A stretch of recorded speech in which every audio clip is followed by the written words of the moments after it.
అలా మెడికల్ కౌంటర్కి వెళ్ళి ఈనోనో ఒక జీరా సోడాను ఓకే లేదంటే ఆ గ్యాస్ట్రిక్ సిరప్స్ టాబ్లెట్ యాంటాసిడ్స్ కానీ సో ఇవి ఈజీగా వాడేస్తున్నారు. అది కూడా కన్సిస్టెంట్ బేసిస్. అంటే ఇప్పుడు డాక్టర్ సజెస్ట్ చేశారంటే ఒక పాయింట్ వరకు చెప్తారు, అవునా కదా, కానీ అది కన్సిస్టెంట్గా వాడితే వచ్చే ఎఫెక్ట్స్ దానివల్ల అట్లా ఎందుకు వాడకూడదు వితౌట్ ఎనీ ప్రాపర్ ప్రిస్క్రిప్షన్ అనేది ఒకసారి.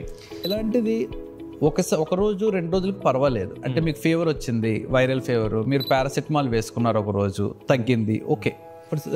ఫస్ట్ పాయింట్ ఏంటంటే సిమ్టమ్ కాజ్ మీరు ఎవాల్యుయేట్ చేయట్లేదు. ఎందుకు వచ్చిందని అర్థం చేసుకోకుండా సిమ్టమ్ కంట్రోల్కి మాత్రం వాడుతున్నారు, కానీ మీరు అసలు కాజ్ని మీరు ట్రీట్ చేయలేదు అనుకోండి, జబ్బు పెరుగుతుంది. సెకండ్ ప్రాబ్లమ్, డ్రగ్ మనము 5 days వాడాలా 10 days వాడాలా తెలియదు.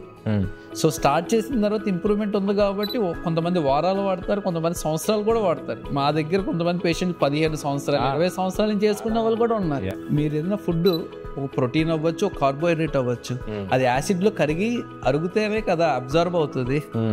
సో మీరు ఒకసారి ఇలాగ నిమిషంలో వేసుకునే ఒక మాత్ర 24 గంటలు యాసిడ్ తయారు చేయకుండా ఆపేస్తుంది. స్టడీస్లోని ఇది కాకుండా సంవత్సరాల కొద్ది ఎవరైతే వేసుకుంటారో వాళ్ళకి కిడ్నీ డిసీజ్ రావచ్చని, కాల్షియం డెఫిషియన్సీ, బోన్స్ వీక్ అవ్వడం, ఇవన్నీ లాంగ్ టర్మ్లో సైడ్ ఎఫెక్ట్స్. సో ఎప్పుడైనా సరే ఏదైనా మాత్రం ఒకసారి వేసుకున్నప్పుడు తప్పు కాదు, కానీ అది మీకు రిపీటెడ్గా ప్రాబ్లం వస్తుంది అంటే you should consult a doctor. Okay. అలాగే డ్యూరేషన్ కూడా వారాలు నెలల కొద్ది వేసుకోవాల్సి వస్తుందా, వద్దు. సో అది డాక్టర్ గైడెన్స్లో వేసుకుంటేనే బెటర్.